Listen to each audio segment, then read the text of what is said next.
menyanyikan bersama lagu kebangsaan Indonesia Raya. Hiduplah Indonesia Raya. Marilah kita dengarkan laporan Ketua Panitia, Bapak Kiai Haji Saifullah Ma'sum. Istilah-istilah yang dulu sering Bapak populerkan, ar-rujuk ila rujuk. Mungkin kali ini kita mengharapkan muncul lagi istilah-istilah semacam itu yang akan menjadi semacam pakem atau basis-basis kami yang muda-muda ini untuk menjadikan gerakan itu memiliki nuansa dan suasana spiritualitas yang gampang diingat. Ar-rujuk ila rujuk. Sambutan Ketua Umum Dewan Pengurus Pusat Partai Kebangkitan Bangsa, Bapak Muhaimin Iskandar. Kita hari ini atas pelaksanaan yang disiapkan oleh Dewan Syuro berharap pertemuan halakoh ijtima ulama Nusantara ini memberikan pemikiran, gagasan, arahan, pokok-pokok pikiran bagi kehidupan bermasyarakat dan berbangsa. Kita sangat berharap di tengah berbagai perkembangan perubahan yang dramatis di berbagai kehidupan kita, sosial, ekonomi, politik, budaya yang terus mengalami pergerakan perubahan yang tiada henti tiap hari, tiap jam, tiap menit akibat berbagai fenomena perkembangan di luar dugaan di berbagai belahan dunia. Selepas kita merasakan pandemi yang panjang diikuti dengan krisis dan resesi ekonomi, di sisi yang lain kita menyaksikan berbagai tantangan ancaman. Paling tidak ada 3 kondisi yang harus kita antisipasi. Akan mewujud sebuah keadaan di mana yang kaya akan tetap kaya, yang miskin akan semakin miskin. Satu keadaan yang paling menonjol dari keadaan yang pertama ini adalah kesenjangan sosial yang tinggi. Inilah yang harus diantisipasi bersama. Di mana akan ada kerawanan-kerawanan, kecemburuan sosial, dan rentan atas konflik horizontal. Di saat seperti itu pula kita menghadapi pemilihan umum yang tinggal 385 hari, di mana tentu suhu panas pemilu akan memberikan satu conditioning yang cukup rawan bagi keadaan sosial politik kita. Oleh karena itu kehadiran para kiai, para ulama diharapkan memberikan berbagai pencerahan agar seluruh kekuatan politik sekaligus warga bangsa Indonesia mengantisipasi dinamika politik dan keadaan sosial yang akan mengalami berbagai suasana yang cukup panas.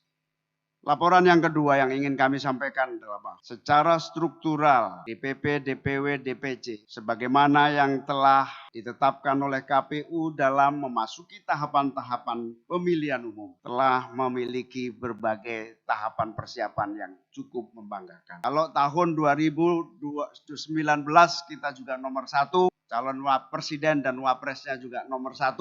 Alhamdulillah berkah melimpah, PKB meningkat suaranya. Moga-moga 2024 nanti mengulang kesuksesan Pilpres pada tahun 2019 yang lalu. Target minimumnya minimal bertahan di posisi Wakil Presiden Republik Indonesia. Target kita minimal 2024 bisa mengalahkan Gerindra menjadi nomor 2. Amin ya robbal alamin. Syukur-syukur gara-gara bersaing dengan Gerindra kita bisa nomor 1 2024 yang akan datang.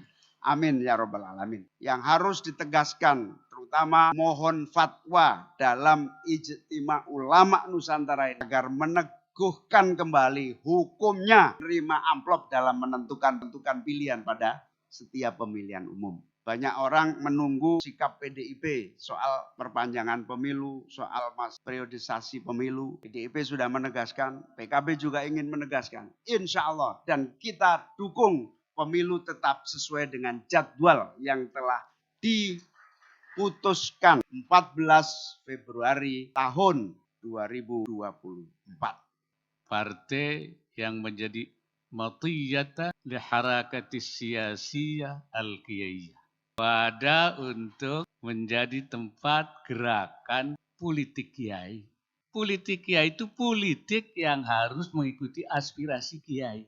Jadi kita mengharapkan di Indonesia kita bangun negara kesejahteraan, negara yang maju, tapi tidak perlu harus juga menghilangkan demokrasi. Mudah-mudahan di pemilu yang akan datang, PKB akan minimal itu nomor 3.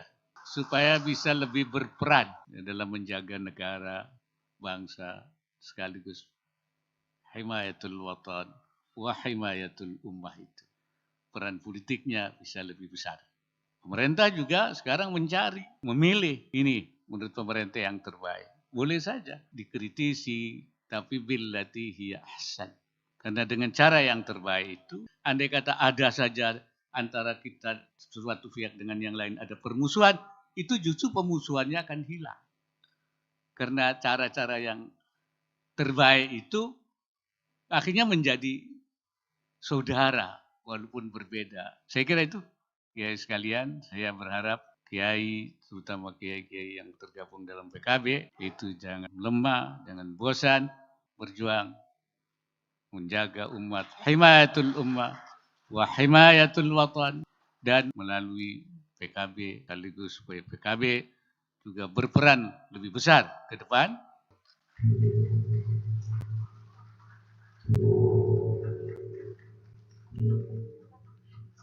Dengan demikian, Ijtima Ulama Nusantara telah resmi dibuka.